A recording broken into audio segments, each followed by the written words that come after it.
Hello दोस्तों, कैसे हैं आप सभी। आपका स्वागत है आर.के.जे. स्टडी इंस्टीट्यूट में। हम लोग कल आपसे हम लोग कहे थे कि मौलिक अधिकार यानी मूल अधिकार हम लोग क्या करेंगे, स्टडी करेंगे, आज समझेंगे।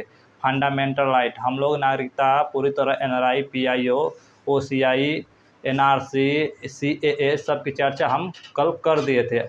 आज हम करेंगे क्या, मौलिक भाग 3। क्या भाग 3, ये क्या है? भाग 3 क्या है? ये है मूल या मौलिक अधिकार। इसको इंग्लिश में बोलते हैं फंडामेंटल राइट। फंडामेंटल राइट, समझिए। मूल अधिकार फंडामेंटल राइट क्या है, इसको अच्छे से आप समझिए। देखिए, पहली चीज़, जो फंडामेंटल राइट है, मूल अधिकार है, जो हमारा मूल अधिकार है, इससे देखिए क्या होता है। मूल अधिकार कहते किसे हैं? मूल अधिकार वो अधिकार है, ना ही मुझसे कोई पब्लिक छीन सकता है और ना ही मुझसे कोई गवर्नमेंट छीन सकता है। वो हमारा क्या है, मूल अधिकार। समझिए कैसे। आप उसे किसके पब्लिक आप मान लीजिए आप कहीं घूमने जाएँ, स्वतंत्र है घूमने के लिए। आप कहीं बसने के लिए स्वतंत्र हैं, कहीं भी आप धरना देने के लिए स्वतंत्र हैं, मीडिया स्वतंत्र है। आप कहीं भी किसी भी जगह आप जाके अपना घर द्वार बसा सकते हैं। ये सब चीज़ क्या है, स्वतंत्रता है आपको। अगर आपके बाप भी आपको नहीं रोक पाएगा, आपके पिता भी आपको स्वतंत्रता से नहीं रोक पाएंगे, आपके मूल अधिकार को नहीं छीन सकते। कानूनी अपराध हो जाएगी, समझ रहे हैं, संवैधानिक अपराध हो जाएगी। आप पिताजी आपके मूल अधिकार को नहीं छीन सकते। समझ गए मूल अधिकार क्या है? मूल अधिकार की परिभाषा बता चुके हैं, अभी बताए हैं कि मूल अधिकार वो है, ना ही मुझसे कोई गवर्नमेंट छीन सकते। गवर्नमेंट मतलब कोई भी अधिकारी हो, हमारे मूल अधिकार को नहीं छीन सकता है। एक इसको हम अच्छे से समझते हैं, मूल अधिकार क्या है। देखिए, जो मूल अधिकार है, मूल अधिकार इसको USA से लाया गया। कहाँ से लाया गया? USA से। USA से इसको मूल अधिकार को लाया गया हमारे भारत में। इसको USA में लिखित रूप से है। मूल अधिकार हमारे USA में क्या है, लिखित रूप से। वहीं से हम लोग अपना मूल अधिकार भारत में लाए और उसको भाग 3 में क्या किए, जगह दिए मूल अधिकार को। इतना समझ गए। ये कहाँ से लाया गया? USA से। देखिए, मूल अधिकार को फ्रांसीसी भाषा में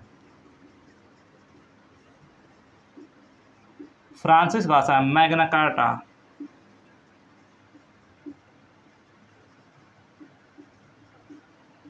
कार्टा, या नैसर्गिक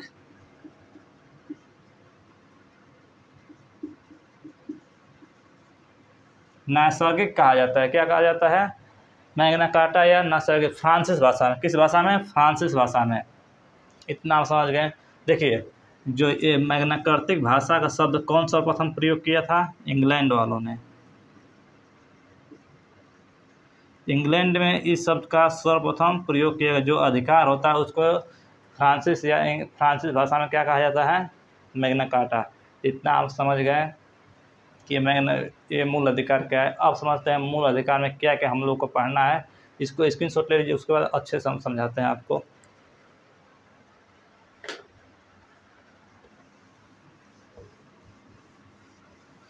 देखिए, जो हमारा मूल अधिकार है हमसे कोई छीन नहीं सकता, उसको हम लोग अच्छे से डिस्कस करते हैं। तो समझिए, देखिए, हमारे मूल अधिकार हम लोग को पढ़ना क्या क्या है, इस चीज़ की अच्छी हम लोग की जानकारी होनी चाहिए। देखिए, मूल अधिकार हम लोग जो स्वतंत्र हैं घूमने के, कहीं भी हम लोग जाके घूम सकते हैं, हम कहीं भी जाके बस सकते हैं, हमको कोई नहीं रोक सकता। हम संगठन बना सकते हैं अपने, हम ग्रुप बना सकते हैं, हमको कोई नहीं रोक सकता। ये संवैधानिक, अगर कोई मुझे रोक रहा है तो वो संवैधानिक क्या है, अपराध है। अब मान लीजिए इसी में, देखिए इसी में मान लीजिए बिना गलती के कोई मुझे पुलिस अरेस्ट नहीं करेगी। अरेस्ट करेगी भी तो छोटी मोटी अगर कोई अपराध करेंगे तो आपको अरेस्ट वारंट दिखाएगी।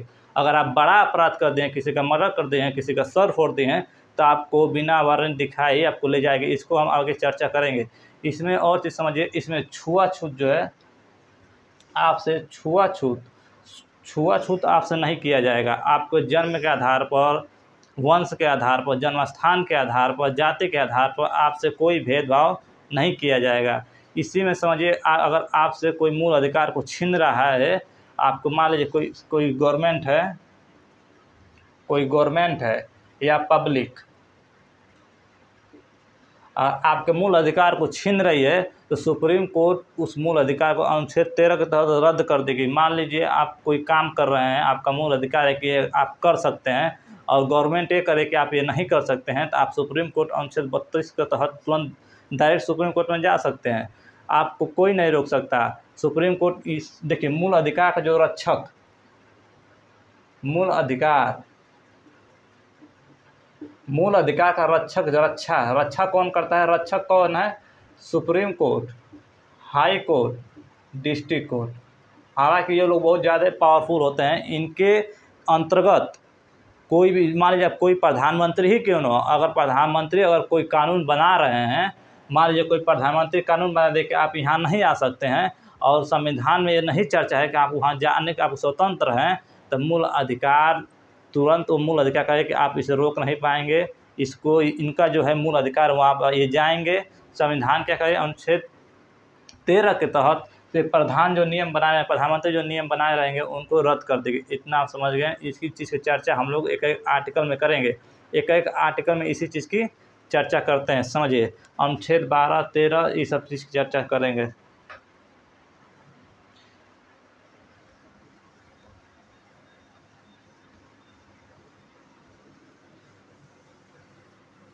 देखिए कुछ बेसिक से समझ लेते हैं।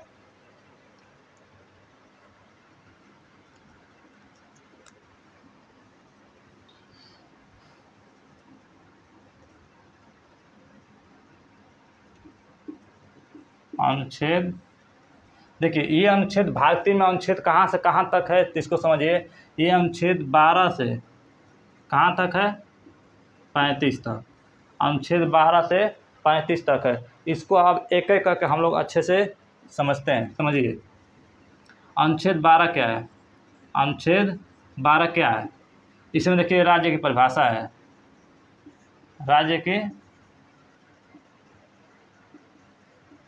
परिभाषा, इसमें है राज्य की परिभाषा। इसको समझिए। मान लीजिए आपको कोई मूल अधिकार है, मूल अधिकार की परिभाषा क्या है आपको अभी बताया है। मूल अधिकार की जो परिभाषा है, आपसे ना ही कोई पब्लिक छीन सकती है और ना ही कोई गवर्नमेंट छीन सकता है, उसे आप मूल अधिकार कह सकते हैं। अब मान लीजिए इसमें देखिए आपका मूल अधिकार कोई नहीं छीन सकता, लेकिन आपको संविधान ने इतना छूट दी है कि आप डरेंगे नहीं, तो बहुत दिक्कत हो जाएगी समाज के लिए। तो ये जो देखिए हमारा जो राज्य की परिभाषा कहा गया है कि मूल अधिकार में ऐसा कोई कानून नहीं बनाएंगे। जैसे मान लीजिए स्टेट, जैसे सेंट्रल गवर्नमेंट हो गया, सेंट्रल गवर्नमेंट, स्टेट गवर्नमेंट और लोकल गवर्नमेंट। देखिए मूल अधिकार में कुछ ऐसा कानून ये बना सकते हैं जो हमारे समाज में डर बनाने के, लोगों के अंदर डर बनाने के लिए कि आप लोग इस तरह नहीं, इस तरह रहिए। अब मान लीजिए डर बनाने के लिए, मान लीजिए अगर ये नहीं बनाया जाएगा तो ये इतना मूल अधिकार में छूट दिया गया है कि लोग बहुत समाज के लिए बहुत हानिकारक हो जाएंगे, बहुत दिक्कत हो जाएगी समाज के लिए। इसलिए इस डर बनाने के लिए कौन कौन समाज बना सकते हैं? सेंट्रल गवर्नमेंट थोड़ा सा कानून बना सकती है मूल अधिकार में, स्टेट गवर्नमेंट भी थोड़ा सा कानून बना सकती है, लोकल गवर्नमेंट भी बना सकती है। अब लोकल आप समझ रहे होंगे कि लोकल गवर्नमेंट क्या है, तो लोकल गवर्नमेंट समझिए। जो लोकल गवर्नमेंट दो तरह के होते हैं। देखिए पहला हमारे जो गाँव के प्रधान हैं, ये जो हमारे गांव के प्रधान है, एक तरह से क्या है? Local government. और जो नगर पालिका यानी जो शहर में रहते हैं, इलेक्शन लड़ते हैं, उनको बोल जाता है मेयर। तो ये मत सोचिए कि प्रधान का कम पावर होता है। प्रधान अपने आप में क्या है? लोकल गवर्नमेंट है। वो आपके लिए कुछ कानून थोड़ा बहुत बना देगा, ठीक है, इतना सा। लेकिन आपके देखिए ये इनको कहा गया कि आप ऐसा कानून नहीं बनाएंगे, चाहे स्टेट गवर्नमेंट हो, चाहे सेंट्रल गवर्नमेंट, चाहे लोकल गवर्नमेंट, आप ऐसा कानून मत बनाइएगा कि जो व्यक्तियों का मूल अधिकार छीन रहा हो, नहीं तो सुप्रीम कोर्ट अनुच्छेद 13 के तहत उस मूल अधिकार को रद्द कर देगी। इतना आप समझ गए आर्टिकल 12 में क्या है। अब समझते हैं आर्टिकल 13। आर्टिकल 13 बहुत इम्पोर्टेंट है। पूरा संविधान को लगाम एक तो उसका बांध के रखा है वो पूरा। देखिए आर्टिकल जो 13 है, अनुच्छेद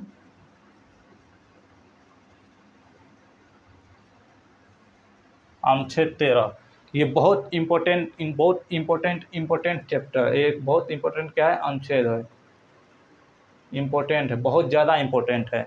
समझिए, जो आर्टिकल 13 है ये पूरा संविधान को एक तरह से, जितना संविधान रहेगी ना उसको मुट्ठी पकड़ कर रखा है, लगाम लगा कर रखा है, पूरा संविधान पर लगाम रखा है।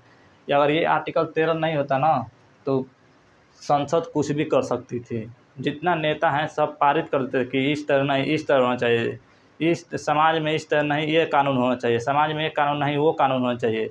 जब ये सुप्रीम कोर्ट गलत लगता है तो आर्टिकल 13 के तहत उस कानून को रद्द कर देते। अगर ये आर्टिकल 13 नहीं रहता तो कुछ भी अपना कानून लगा देते और भारत को उस कानून को मानना पड़ता, ये मजबूरी पड़ जाती है। इसीलिए कहता है जो ये आर्टिकल है ये कानून बनाने का अधिकार तो देता है लेकिन सीमित समय तक, संविधान का उल्लंघन ना हो, मूल अधिकार का उल्लंघन ना हो, सीमित, एक क्या होता है, सीमित लिमिट होनी चाहिए, किस टाइप का कानून बनना चाहिए, मतलब किस टाइप का कानून संशोधन करके आप बना सकते हैं, इस चीज़ की क्या होनी चाहिए, लिमिट होनी चाहिए।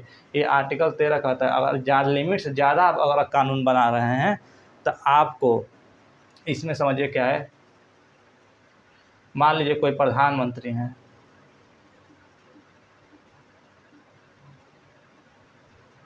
प्रधानमंत्री है नरेंद्र मोदी, ये कानून बना दिए, ये नरेंद्र मोदी जो है वो कानून बना दिए कि हमारी सरकार है, वो लोकसभा से वो कानून ये बना दिए कि हम जब तक जिएंगे तब तक प्रधानमंत्री रहेंगे।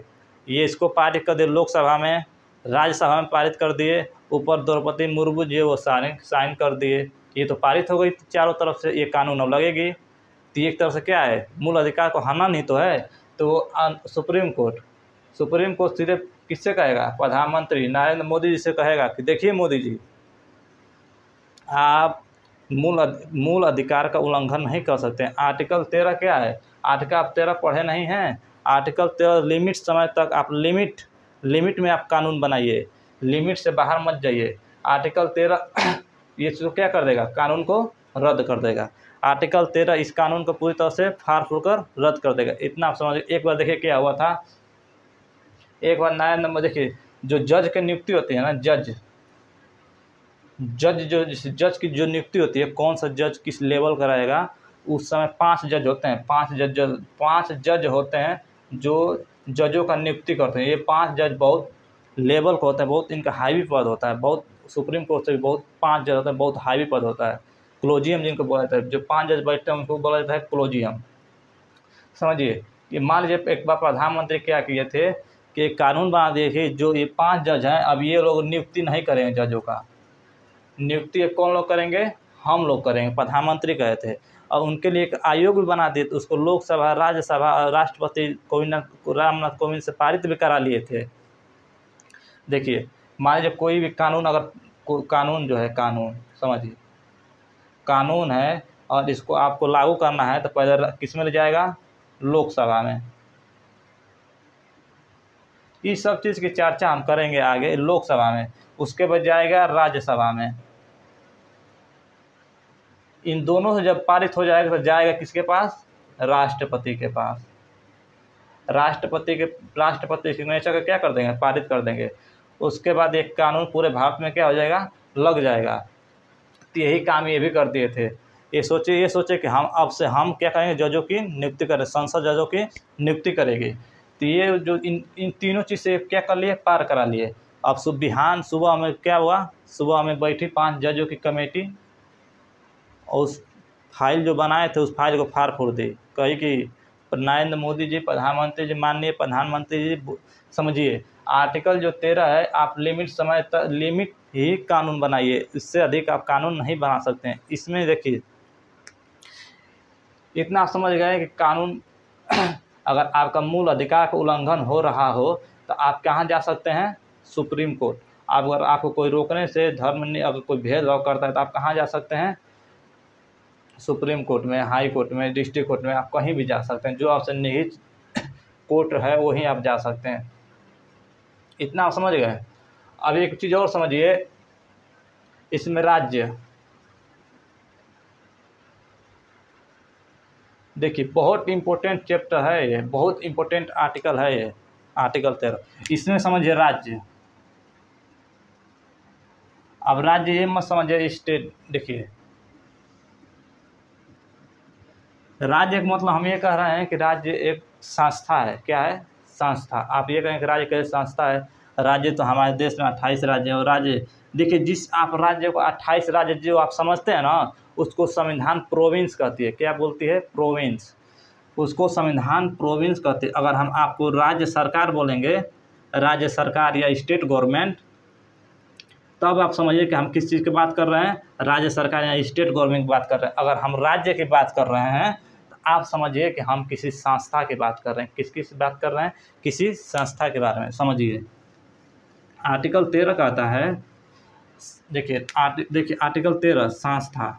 देखिए संस्था क्या है? देखिए जैसे बिजली विभाग हो गई, एक तरह से क्या हो गई, अपने आप में संस्था है। बिजली विभाग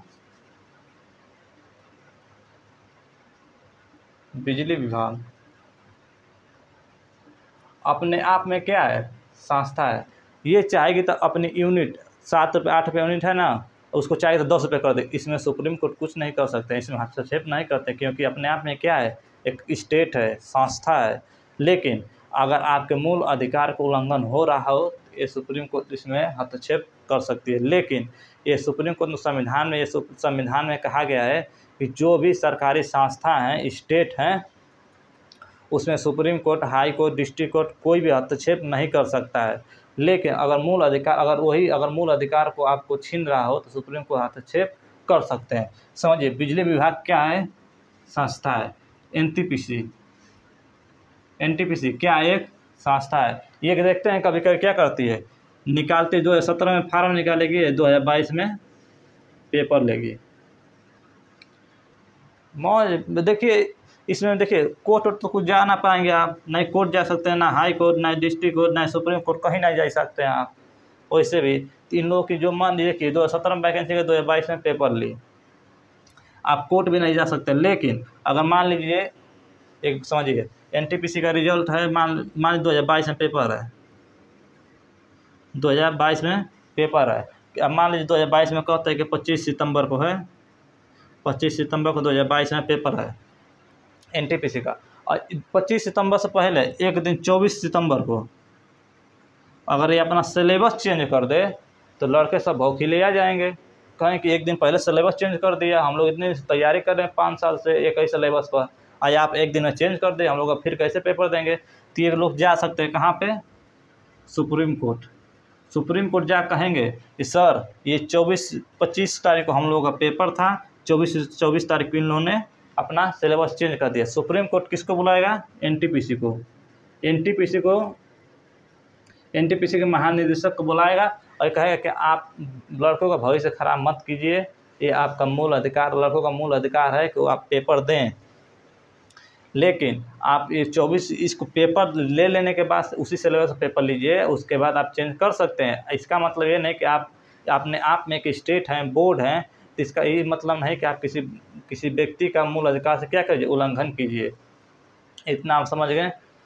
सुप्रीम कोर्ट अगर कोई व्यक्ति को मूल अधिकार उल्लंघन होता है तो सुप्रीम कोर्ट में क्या हस्तक्षेप हो सकती है।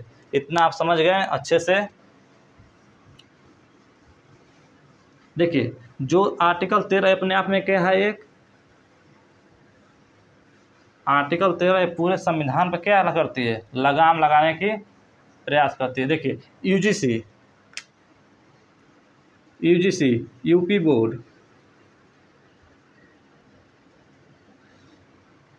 यूजीसी यूपी बोर्ड क्या है? अपने आप में एक बोर्ड है। इसमें जो मान लीजिए यूपी बोर्ड है, ये पेपर मान लीजिए हाई स्कूल 12th का जो पेपर लेती है, ये चाहे तो मार्च में कर सकती है, मई में कर सकती है, अप्रैल में कर सकती है, जून में भी कर सकती है। इसमें सुप्रीम कोर्ट हस्तक्षेप नहीं कर सकते हैं ये, क्योंकि ये क्या अपने आप में बोर्ड है। समझिए आरबीआई, अगर मान लीजिए आज हम लोग का 2000 का नोट है और कल 500 का नोट है, अगर कल हम लोग का 700 का नोट हो जाएगा, 4000 का नोट हो जाएगा, तो इसमें सुप्रीम कोर्ट कोई भी हस्तक्षेप नहीं कर सकती है। आरबीआई में क्या है? अपने आप में एक बोर्ड है। ये बताइए एसबीआई क्या अपने आप में बोर्ड है? नहीं, एसबीआई अपने आप में बोर्ड नहीं है, स्टेट नहीं है। आरबीआई सबके अंडर जितने भी हमारे बैंक हैं, आरबीआई, यूनियन, एसबीआई, देखिए एसबीआई, यूनियन, FDFC बैंक, जितने भी बैंक है ये सब के अंतर्गत आते हैं RBI के। RBI ये खाली अगर कानून बना कि नहीं ये इस तरह नहीं उस तरह होना चाहिए, मान लीजिए कोई 500 का नोट है, वो कह दे कि RBI कहे कि कल 700 का नोट होना चाहिए, तो आपको मानना पड़ेगा। 500 का नोट 700 का मानना पड़ेगा आपको। इसमें कानूनी कोई भी कानून लागू नहीं कर सकते हैं। इतना समझ गए, सुप्रीम कोर्ट में हस्तक्षेप नहीं कर सकती है। इतना आप समझ गए अच्छे से। आर्टिकल 13 क्या है, इसमें है आर्टिकल 13 बता रहे हैं, इसमें है अल्पीकरण। अल्पीकरण यही चीज़ है, अल्पीकरण में जो हम भी कुछ चर्चा किए हैं, ये सब क्या है, अल्पीकरण में ही है। अल्पीकरण में कहा गया कि हमारा मूल अधिकार है, हमारा मूल अधिकार बहुत अच्छा है, लेकिन अगर हमारा मूल अधिकार उल्लंघन हो रहा है तो देखिए हमारे मूल अधिकार से दूसरे के मूल अधिकार को उल्लंघन हो रहा है तो मेरा मूल अधिकार नहीं है। जैसे समझिए प्रोटेस्ट, आप मान लीजिए किसी रोड पर प्रोटेस्ट कर रहे हैं, और मान लीजिए रोड पर आप प्रोटेस्ट कर रहे हैं, अब रोड के बीच में प्रोटेस्ट कर रहे हैं तो दूसरों का मूल अधिकार क्यों नहीं छीन सकते हैं ना। मान लीजिए कोई जा रहा है कहीं तो एक तरह से क्या दूसरे के मूल अधिकार को उल्लंघन हो रहा है कि नहीं, तो आप प्रोटेस्ट कीजिए, लेकिन उसके लिए भी स्थान बनाया गया है। अब मान लीजिए दिल्ली में रामलीला का मैदान है, वहाँ प्रोटेस्ट कीजिए जाकर, कोई नहीं रोकेगा। इतना आप समझ गए।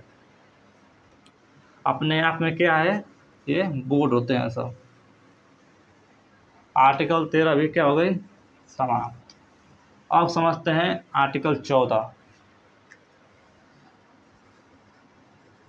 अनुच्छेद 14। अनुच्छेद 14 क्या है उसको समझिए।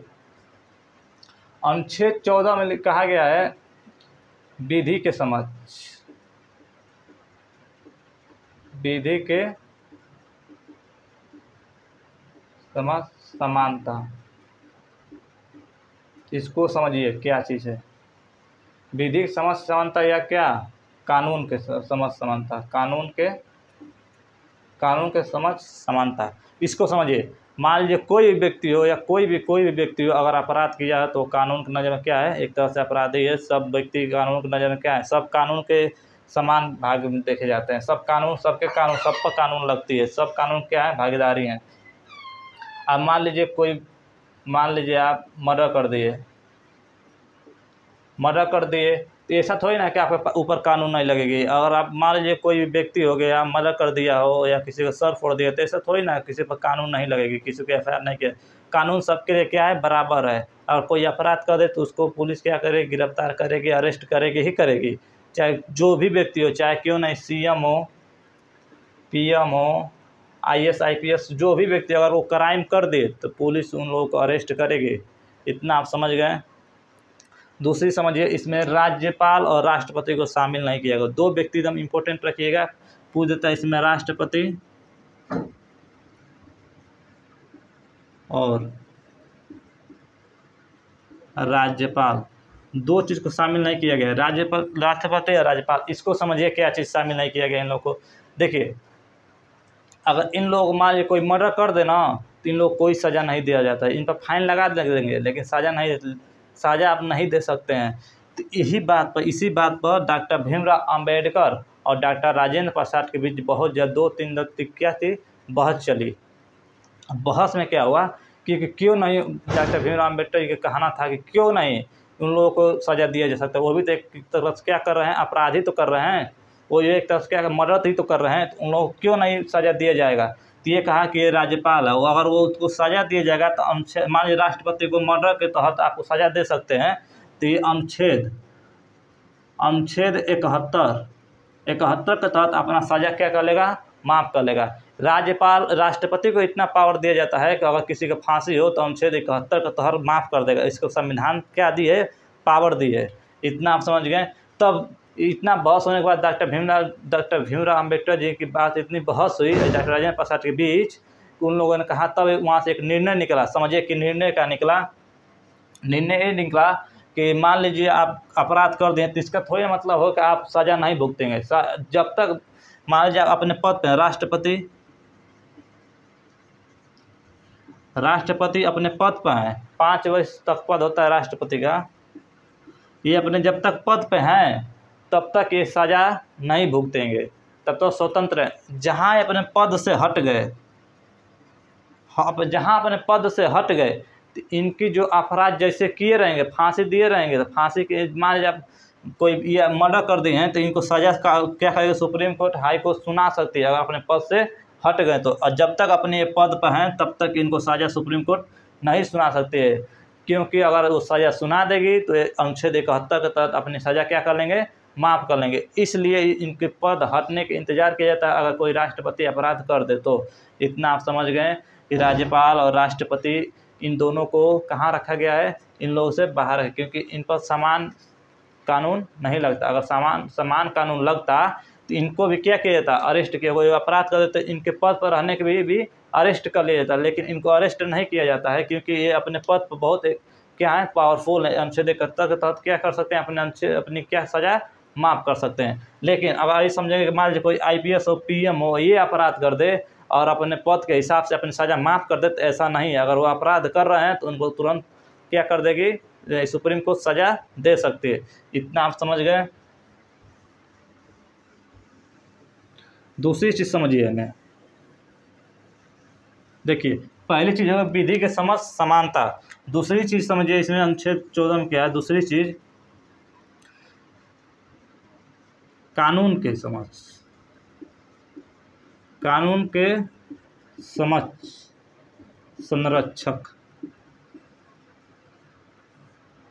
अब ये क्या है, इसको समझिए अच्छे से। मान लीजिए आप कानून के नज़र में, कानून के नज़र में क्या है, सबके लिए क्या है, बराबर। अगर कोई अपराध कर रहे हो तो ऐसा थोड़ी ना कि आप भी, मान लीजिए आप भी मर्डर कर दिए हो और कोई व्यक्ति बहुत करोड़पति है, उसका बच्चा क्या कर दिया, मर्डर कर दिया हो, और आप बहुत क्या कहते हैं तो नीचे वाले फैमिली से हैं तो आप भी मर्डर कर दिए हो, ये करोड़पति बच्चा है ये भी मर्डर कर दिया हो, तो ऐसा थोड़ी ना है कि कानून इसको कम सज़ा देगी या आपको अधिक सज़ा देगी। आपको इसको बस जेल में बंद करेगी 2-4-10 महीने तक, या आपको मर्डर तुरंत फांसी सज़ा देगी, ऐसी बात नहीं है। अगर अपराध कर दिए हो तो आपको कानून बराबर सज़ा देगी। लेकिन समझिए कानून के समझ संरक्षक, अब मान लीजिए इसी में अगर जो जज होते हैं वही भेदभाव करने लगे तो उसके लिए कानून बनाए, क्या, कानून के समझ संरक्षक, ये जजों के लिए बनाया गया। देखिए समझिए क्या है, मान लीजिए कोई नेता है, MLA हैं, नेता हैं और क्या है, MLA चाहे MLC हैं, कुछ भी हो। मान लीजिए कोई बड़ा नेता है, सांसद के नेता हैं, अगर वो मान लीजिए वो कोई अपराध कर दिए हो, कोई क्या कर दिए हो, अपराध कर दिए हो, और इनका जो वकील है ये कर दे कि ये बहुत VIP आदमी हैं, इनको थोड़ा जल्दी इनका केस का सुलझा, मतलब आप जल्दी केस को सुलझा करके इनको भेज दीजिए, बहुत क्योंकि पब्लिक सेवक हैं, समाज सेवक हैं, इनको जल्दी जाना सही होगा, सही बात है। तब मान लीजिए तब वो कहेंगे कानून के समझ संरक्षक। कोई भी व्यक्ति हो वो अपराध कर दिया है तो उसको स्टेप बाय स्टेप ही लाया जाएगा, किसमें, अदालत में। अगर मान लीजिए नेता के पहले कोई आम व्यक्ति है, आम व्यक्ति, और वो भी अपराध किया हो, तो ऐसा नहीं है कि इस आम व्यक्ति को हटाकर इनको लाया जाएगा। अगर इनके पीछे इनका नंबर है तो इनका पहले सुनवाई होगा, उसके बाद ही MLA का सुनवाई होगा। ये कौन कहता है, कानून के समझ संरक्षक कहता है। इतना आप समझ गए। इसके तहत कोई भी व्यक्ति क्या कर सकता है, समय समय से। आप देखिए जज जो होते हैं, जज अपने आप में बहुत पावरफुल होते हैं। जज जो होते हैं अपने आप में बहुत पावरफुल होते हैं, ये किसी को नहीं समझते। IAS हो, PCS हो, चाहे कितना ही बड़े PM हो, CM हो, कोई भी हो, राष्ट्रपति भी हो, अगर कोई अपराध कर दिया है तो उनको जो होता है, मैं राष्ट्रपति अपराध कर दिए हो तो उनको जहाँ जो होता रहेगा कि अपने पद से हटी, तुरंत हम क्या करेंगे, तुरंत आपको हम फैसला सुनेंगे कि आपको क्या करना है, कौन सा अपराध किए हैं, तुरंत अपराध दंडित होकर जेल भेज देंगे। इतना पावरफुल होता है जज। अब मान लीजिए कोई प्रधानमंत्री गलत कर दिए हों तो उनको भी जेल भेज सकता है। अगर एक बार ये जज कर दे कि प्रधानमंत्री को अरेस्ट कर दीजिए, मान लीजिए डिस्ट्रिक्ट कोर्ट का पावर देखिए, अगर ये कह देगा कि आप CM को अरेस्ट कर दीजिए जाकर, तो इसको बात को मान लीजिए IPS से कह दे, कौन, IPS से कह दे कि आप जाकर CM को अरेस्ट कर दीजिए, तो ये भागते भागते कहाँ CM को अरेस्ट करने जाएंगे। तब CM जी कहेंगे अरे दिक्कत हो गई, तो CM जी कुछ भी नहीं कर सकते, ये कहाँ जाएंगे, तुरंत भागकर हाई कोर्ट से बात लें, तो ये हाई कोर्ट कहेगा कि आप ये इस कानून को रद्द कर देगा ये हाई कोर्ट, क्योंकि इसके ऊपर है। ये और अगर ये हाई कोर्ट भी कह दिया कि इन्हीं को अरेस्ट कर दीजिए तो ये कहाँ जाएंगे? Supreme court. सुप्रीम कोर्ट भी कह दे इनको अरेस्ट कर दीजिए तो ये किसी लायक नहीं है, अरेस्ट कर दिए जाएंगे। इतना आप समझ गए। लेकिन बिना वजह किसी को अरेस्ट आप नहीं कर सकते हैं, इसको आपको बताएं पहले ही। अब इतना देखिए 14 आर्टिकल 14 में क्या होगा, समाप्त होगा। आप इतना समझ गए अच्छे से। कोई भी डाउट हो तो आप कमेंट करके मुझे बता सकते हैं, ठीक है। देखिए थोड़ा ये टफ है, मूल अधिकार है, थोड़ा टफ है, इसको इंटरेस्टिंग समझ। ये बहुत इंटरेस्टिंग चीज़ है, अपने जीवन के लिए बहुत इंटरेस्टिंग। जो आप स्वतंत्र हैं, जहाँ आप घूम रहे हैं, कोई नहीं बोलता है, ये मूल अधिकार के अंतर्गत ही आते हैं। आप जो प्रोटेस्ट करते हैं, मान लीजिए कोई रोड पर धरना दे देते हैं, ये मूल अधिकार के अंदर ही आता है। इतना आप समझ गए। अब आर्टिकल 15 समझते हैं। आर्टिकल 15 क्या है? आर्टिकल 15 बहुत इम्पोर्टेंट है, समझिए। जो आर्टिकल 15 है, आर्टिकल 15 इसमें देखिए कहा गया है, आर्टिकल 15 कहता है कि आर्टिकल 15 कहता है कि आप धर्म, जाति, वंश, जन्म स्थान,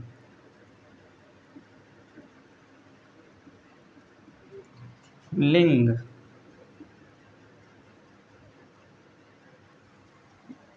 देखिए आरक्षण, देखिए जाति, धर्म, वंश, जन्म स्थान, लिंग के 5, देखिए ये जितने भी हैं इनके हिसाब से आप किसी के साथ भेदभाव नहीं कर सकते हैं। अगर आप भेदभाव करते हैं तो आर्टिकल 15 का क्या होगा? उल्लंघन होगा। इसके तहत आपको कोर्ट क्या कर देगी? अपराध साबित करके तुरंत जेल आपको भेज सकती है। समझ रहे हैं इतना आप? कि मान लीजिए आप भी कोई, मान लीजिए किसी से जाति से आप SC कास्ट के हो गए, चाहे ST कास्ट के हो गए, अगर इनसे आप व्यवहार मतलब अच्छे नहीं कर रहे हैं व्यवहार, तो ये लोग क्या करेंगे? सुप्रीम कोर्ट जा सकते हैं, सुप्रीम कोर्ट जाके केस कर सकते हैं, हाई कोर्ट जा सकते हैं। इनको जाति भाव से भेदभाव नहीं किया जा सकता है। चाहे जन्म स्थान से, मान लीजिए कोई छत्तीसगढ़ के हैं, इनको कोई मान लीजिए असम के हैं, पहाड़ी एरिया के हैं, आप उन लोगों से भी आप भेदभाव करते हैं तो आपको सुप्रीम कोर्ट क्या कर देगी? अरेस्ट करने का इजाज़त दे देगी।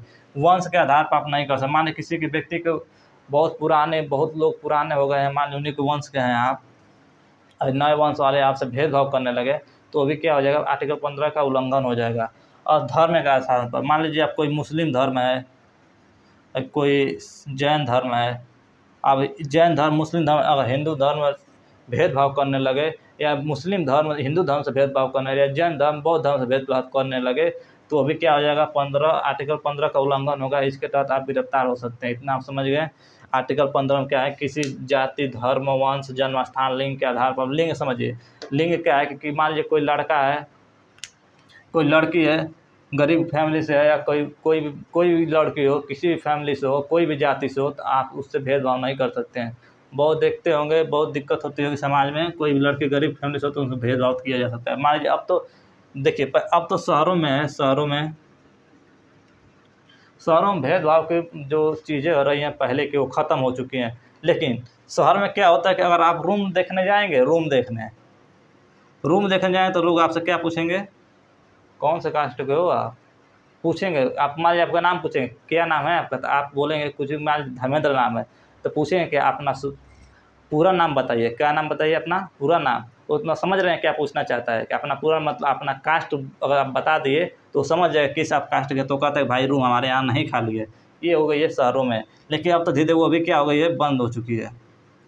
धीरे धीरे वो भी बंद हो चुकी है। गाँव देखिए, समझिए गाँव जो है, गाँव में अभी भी जो पूर्वज हैं हमारे, वहाँ से बहुत पहले से अभी भी क्या चल रहा है? थोड़ा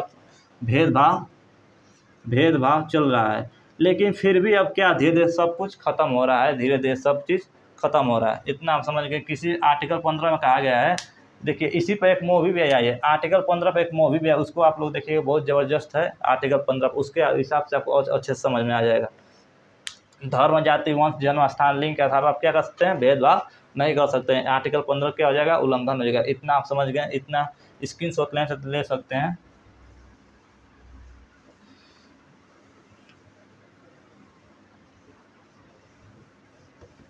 अब समझते हैं आर्टिकल 16।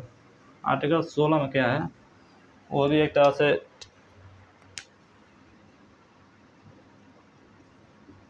देखिए, इसमें कहा गया है लोक नियोजन। आप समझिए लोक नियोजन, लोक माने होता है सरकारी और नियोजन का मतलब होता है नौकरी। तो ये क्या हो गया, सरकारी, सरकारी नौकरी। अब समझिए सरकारी नौकरी क्या है। सर इसमें लोक नियोजन आर्टिकल 16 कहता है कि कोई भी व्यक्ति हो सरकारी पद पर है तो उन पर समानता के अधिकार, वो क्या है, समानता का अधिकार है। अब मान लीजिए कोई व्यक्ति है, कोई भी कास्ट का हो गया, चाहे कोई भी धर्म का हो गया, चाहे कोई भी लिंग का हो गया, लिंग, चाहे कोई भी वंश का हो गया, उनको सरकारी नौकरी में क्या है, समानता का अधिकार है। लोक नियोजन यही कहता है, उनसे यही कहता है कोई भी कास्ट के हो, कोई भी वंश के हो, कोई कहीं भी व्यक्ति के हो, जन्म स्थान कहीं भी हो, आसाम में हो, चाहे पहाड़ी एरिया, चाहे जंगली हो, चाहे कोई भी व्यक्ति हो, उन लोगों को सरकारी पद पर क्या है, अधिकार है। वो समानता क्या है, अधिकार है। वो भी अपने क्या सकते हैं, सरकारी पद को चूज कर सकते हैं, अपने योग्यता के हिसाब से सरकारी पद को हासिल कर सकते हैं। इतना आप समझ गए। आर्टिकल 16 में क्या है, देखिए इसमें 2-3 चीज़ की चर्चा है। आर्टिकल 16 में इसमें आरक्षण दिया जाता है। क्या देते हैं, आरक्षण। आरक्षण समझिए क्या है, आरक्षण जो है सबको दिया जाता है, जनरल को भी दिया जाता है, जनरल को भी दिया जाता है, ओबीसी को भी दिया जाता है, SC ST को भी दिया जाता है। अब ये समझिए, देखिए इसको थोड़ा कम दिया जाता है, इसको थोड़ा सा ज़्यादा दिया जाता है, सबसे ज़्यादा इन लोगों को मिलता है, SC ST को। तो आरक्षण भाई सबको मिलता है, तो कहीं किसी को अधिक मिलता है, किसी को कम मिलता है, इसमें कोई दुराई नहीं, लेकिन आरक्षण सबको दिया जाता है। अब समझते हैं, ये आरक्षण समझ गए। आरक्षण मान लीजिए आप SC कास्ट के हैं, कोई व्यक्ति SC कास्ट का हो गया, चाहे ST कास्ट का है, चाहे OBC कास्ट का है, अगर वो नौकरी में जा रहा है तो उसको क्या आरक्षण के हिसाब से उनको क्या दिया जाएगा, थोड़ा बहुत छूट दिया जाएगा। इससे आप नहीं कर सकते हैं कि लोक समान में समानता ये नहीं कर सकते वहाँ, क्योंकि वहाँ आरक्षण लगाया गया है, वहाँ आरक्षण के हिसाब से कुछ थोड़ा बहुत छूट दिया जाता है। इतना आप समझ गए।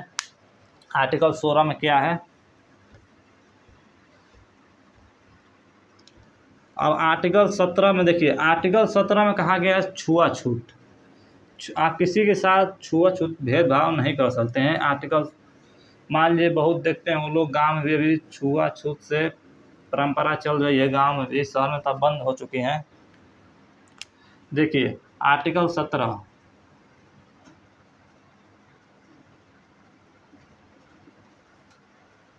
छुआछूत। देखिए छुआछूत का इसको बोलते हैं अस्पृश्यता। ठीक, आर्टिकल 17 में छुआछूत अस्पृश्यता। देखिए कोई भी व्यक्ति हो, चाहे कोई भी जन्म से हो, वंश के आधार पर हो, जाति हो, कोई भी व्यक्ति है, चाहे ब्राह्मण जाति से हो, चाहे हिंदू धर्म से हो, चाहे SC कास्ट के हो, चाहे ST कास्ट के हो, चाहे OBC कास्ट के हो, चाहे कोई भी कास्ट के हो, आप उनको वंश के आधार पर, चाहे जाति के आधार पर छुआछूत नहीं कर सकते हैं। चाहे जैसी प्रक्रिया हो, उनसे आप छुआछूत नहीं करते हैं। लेकिन सेंट्रल जैसे हमारी सरकार जो है कुछ छूट दी है आपको छुआछूत करने के लिए। समझिए क्या छूट दिया गया है। ऐसा नहीं है, मान लीजिए कोई बीमार है, खांसी हुआ है, तो अब मान लीजिए खांसी हुआ तो उस व्यक्ति से दूर रहेंगे कि नहीं रहेंगे।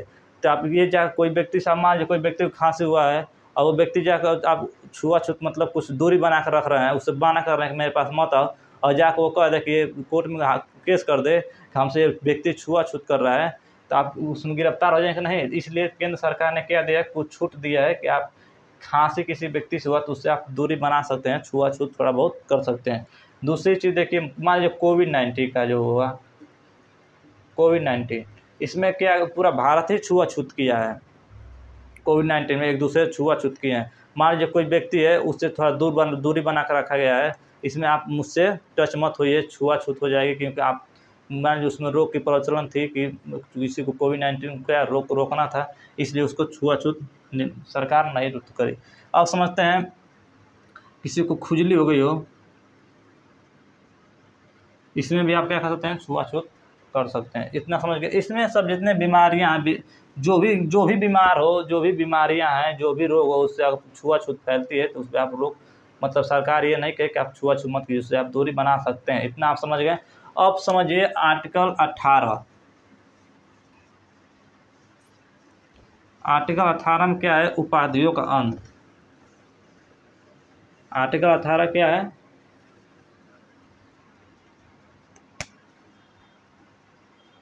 आर्टिकल 18 क्या है, उपाधि उपाधि का अंत।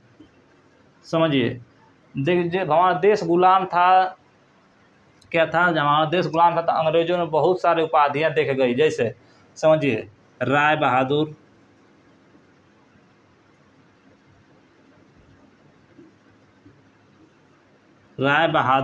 महाराजा, सम्राट,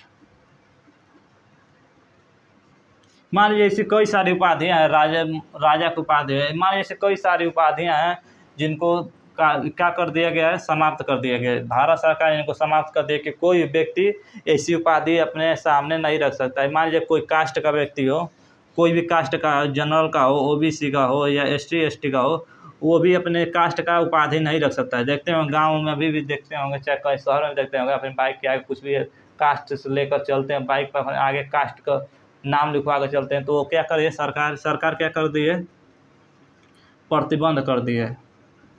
आप अपने गाड़ी पे भी क्या कर सकते हैं, जात को लिखवा कर नहीं चल सकते हैं, क्योंकि उपाधि वो आप नहीं ले सकते हैं। उपाधियों को सरकार क्या कर दी है, आर्टिकल 18 के अंतर्गत आप क्या कर दें, उसको अंत कर दिया गया। मान लीजिए आप उपाधि ले रहे हैं तो क्या हो जाएगी, आर्टिकल 18 की उल्लंघन हो जाएगी, इसके तहत आप अरेस्ट हो सकते हैं। उल्लंघन मत कीजिएगा तो आपको अरेस्ट किया जा सकता है। इतना हम समझ गए आर्टिकल 18 में क्या। इसमें कहा गया अगर आप विदेश में रह रहे हैं, विदेश में आप रह रहे हैं, अगर विदेशी कोई टाइटल आपको देता है, विदेशी आपको अगर टाइटल कोई देता है तो आप किसके अनुमति से रख सकते हैं, राष्ट्रपति के अनुमति से रख सकते हैं। वो भी राष्ट्रपति अनुमति देगा तभी रख सकते हैं, अन्यथा नहीं रख सकते हैं। मान लीजिए आप विदेश गए हों, अगर वहाँ के नेशनल अवार्ड, अगर आप नेशनल अवार्ड से सम्मानित हो गए, विदेशी नेशनल अवार्ड से सम्मानित हो गए हों, तो उसके आगे आप भारत में आकर उसके आगे सरनेम नहीं लगा सकते हैं। उस नेशनल अवार्ड के आगे आप सरनेम भी नहीं लगा सकते। अगर आप सरनेम लगा रहे हैं, भारत सरकार उस अवार्ड को क्या कर लेगी, छीन लेगी। इतना आप समझ गए। लेकिन इसमें एक चीज़ और कहा गया, इसमें कुछ हद तक रख सकते हैं, जैसे एजुकेशन, रैंकिंग, इसको आप रख सकते हैं। एजुकेशन मतलब समझिए, मान लीजिए कोई प्रोफेसर है तो अपना डॉक्टर लगा सकता है, कोई डॉक्टर है तो डॉक्टर लगा सकता है। और जो रैंकिंग, जैसे आईएएस हो गए, आईपीएस हो गए, आईआरएस हो गए, आईएफएस हो गए, इतने बड़े बड़े पोस्ट हैं, ये लोग क्या कर सकते हैं, अपनी रैंक को लगा सकते हैं। ये अपने नाम के आगे आईएएस लगा सकते हैं, IAS Shukla ji, IAS Rakesh ji, IAS Abhishek ji, कोई भी चीज़ लगा आप क्या कर सकते हैं, लगा सकते हैं। इसमें कोई भी दिक्कत नहीं है। इतना समझ गए। आर्टिकल 18 में क्या कहा गया है कि उपाधियों क्या है, अंत है। इसमें आप अपने कास्ट का नाम कहीं भी लिखवा कर नहीं घूम सकते हैं। इतना आप समझ गए। बहुत अब गांव में ऐसी प्रचलित हो गई है, चाहे शहर में भी अभी कुछ कास्ट है, लेकिन वो सब क्या हो गया है, भारत सरकार प्रतिबंध लगा चुकी है इस चीज़ पे। इस चीज़ का उल्लंघन कभी मत कीजिएगा। इतना आप समझ गए। आज के लिए इतना ही रहने देते हैं। कल हम लोग आएंगे तो हम लोग कल क्या अनुच्छेद 19 स्टार्ट करेंगे। ये बहुत इम्पोर्टेंट है अनुच्छेद 19। अनुच्छेद जिस तरह अनुच्छेद 13 इम्पोर्टेंट था, उसी तरह अनुच्छेद 19 भी इम्पोर्टेंट है। इसको संविधान का ऋण कहा जाता है। इसको आएंगे तो कल स्टार्ट करें। आज के लिए इतना ही रहने देते हैं।